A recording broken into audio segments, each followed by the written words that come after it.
Yes, I am still, in fact, an academic, and this is where my heart lies in PLM. First, I want to, since we have had the honor to listen to so many wonderful speakers.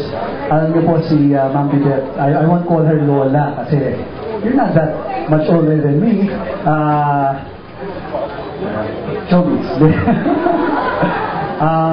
She's one of the people that I admire. If you want someone who really has a heart for the people, someone who loves his country, she is one of those people. Of course, we're honored. Father Reyes is here, Duke Urbano. Allow me to welcome all our esteemed guests here. But I also want to introduce to you our students. You know, I have been teaching. I've taught in Mindanao, I've taught in the best schools all over the Philippines, Ateneo, LaSalle, FEU, UE. But I will always say that if you're looking for the best students in the Philippines, you can actually find many of them here in PLM.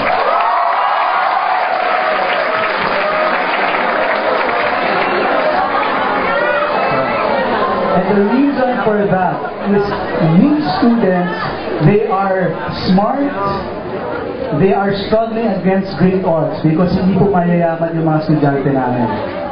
In regard the mass action on June 30, I encourage all of our students, all of our faculty to support it. I myself will be there.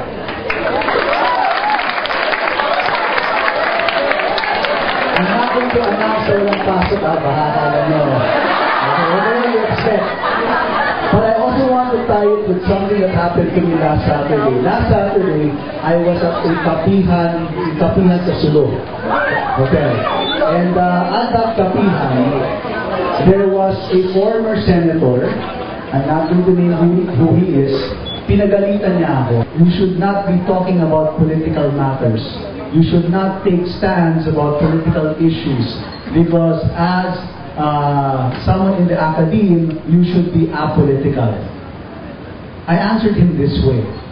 First, in the Philippines, because of the gravity of the problems that we face, in poverty, in education, in healthcare, a university president has no choice but to take stands. Why?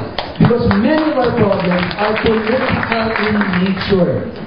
As an educator, I cannot abdicate my role in educating you by saying that when it comes to political matters, I cannot take a stand. I'm sorry, I cannot do that.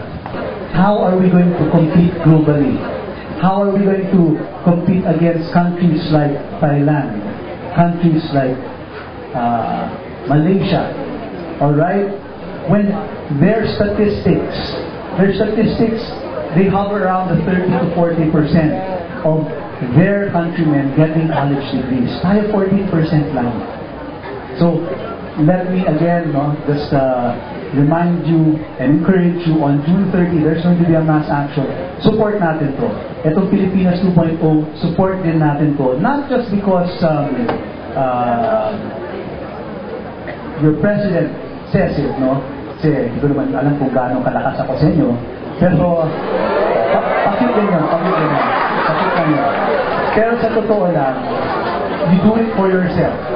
Because this is your chance in history to take a stand.